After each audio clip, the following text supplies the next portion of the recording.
Hi everybody and welcome back to the Jermanzburg region. Today you will meet two brand new Fakemon lines that can only be found through winning their respective Emblem tournaments, which are basically the alternative to gyms in the region. I made a video about them, you can check out these videos all here to get like the lore and a bit more infos. But let's start with the first Fakemon. This one is the prize Fakemon for winning the Fighting Emblem tournament, and it's based on the emblem of Berlin. It shows a bear and a crown.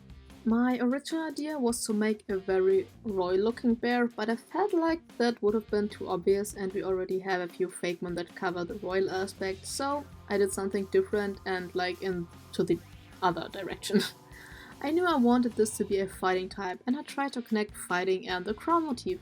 The image of the WWE belt came into my mind, and I know that's not the same as a crown, but it's fancy and close enough in my opinion, like both symbolize some kind of hierarchy. So royal idea out of the window, and in comes a little wrestling bear with a belt and shoe pattern, and its hands are a little inflated looking to give it the impression of boxing gloves. Here it is, Combear, a pure fighting type. Name is a fusion of combat and bear, so it's a combat bear. It is very determined and fights every battle without thinking about the consequences first. I wanted to make a more colorful and flashing design for the emblem contest for once. Hope you like the little guy. Next is the evolution. While the first stage is a little more serious, stubborn and just wants to fight every fight, its evolution is a little more relaxed experience and actually has fun when it comes to fighting. It is basically in a victory pose and showing off a little. If you watched the other Emblem Fakemon videos, you know that I incorporated the numbers 1 to 8 into the designs. Each Fakemon is representing one number, which was inspired by the Bishu from Naruto. This Fakemon is representing the number 5, so I gave it a cape-like hair with 5 spikes. I also included a V shape where I could, because V is the Roman number for 5. It's also very present in the first stage if you hadn't noticed. The fur around its waist is also shaped like a WWE winner's belt. The design came together rather quickly and without any real struggles. These Fakemon are very social and like to battle, but most of the time only for fun. They rarely try to hurt their opponents, since they know their strength and don't have to prove anything anymore. However, they get frustrated if their trainers don't take battle serious, cause in their opinion every opponent deserves respect and deserves every attention they have. Here we have Bravi, again a pure fighting type. Its name is a fusion of a bunch of things like Brawl, Bear, V, Victory, Brave, and it sounds a lot like Bravo. You know, the stuff you say after someone's winning, like bravo, bravo. I don't remember why I chose the colors I did for the shiny. I think I wanted the shiny to look more like a grizzly or a brown bear. Even though they are great fighters, they are very family friendly and like to teach others to wrestle. Now to the second Fakemon line for today. I actually already mentioned before in a few videos, or at least one. The one for the Fairy Emblem contest. It is based on the emblem of Bremen, which shows a key. Originally I thought making an object-based Fakemon would be difficult, but it actually came together rather quickly. Not sure why it took me forever to release the video for it. The design is laying around for like ever. The swirly key parts gave me the idea to turn it into an octopus or kraken that is also shaped like a key. It is also resembling the number 4, so therefore I gave it 4 arms or legs. I'm not sure. I think legs. No, probably arms. I don't know, whatever.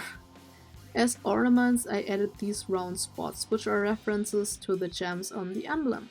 I originally designed this as a steel type because, well, it was the most obvious typing for a key-based Fakemon, but we already have a bunch of steel types in the region, so I wanted another fairy type that doesn't necessarily look like one, which I know I say a lot and pretty often, but whatever. Here it is, Kae. A pure fairy type. The name is a fusion of Ki and Fae. The shiny is definitely more fairy looking than the original one, so maybe you'd like to hunt that one. Still went with the steel colors for the regular version. For the evolution I wanted to incorporate more of the crown imagery and went through a different ways to apply them, I guess. I also wasn't sure if I wanted to give it eyes or leave it at one eye like the first stage. Its tentacles now are also looking more like keys. Not sure what I would use it for, but probably for slashing at opponents or something like that. By the way, month after I finished this design, the Terra leaks were posted all over Twitter and it included this better Pokemon, which I also drew in a different video. And it looks similar, right? The color scheme is basically the same as Kae, and it potentially has one large eye, and well, it's a squid, which is not the same as an octopus or kraken, but like it's similar enough. Anyways, back to the Fakemon. I wanted to upgrade the design of the eye and make it a lot more spectacular, so now it's more like a rifle scope. It uses this scope to collect and store fairy energy. Did I say furry? No, I meant fairy energy. It can release an devastating beam of energy. There it is, Krakivier. Still just a fairy type. Its name combines Krake, IV, which is the Roman way of writing 4, and Vier, the German term for 4. Despite their large size, they can fit through very tight spaces and can move around relatively fast. So if you win the Fighting Emblem contest, you will get a Combear, which can evolve into Bravi, and your award emblem number 5. If you win the Fairy Emblem contest, you will get a Kae, which can evolve into Krakivier, and you're awarded with emblem number 4, which is shaped like a key. Which one of these two do you prefer, and more importantly, would you be happy with getting each of them as a prize for winning a contest? Please let me know your opinions in the comments, please leave a like, subscribe to the channel to not miss any future videos, and see you in the comments.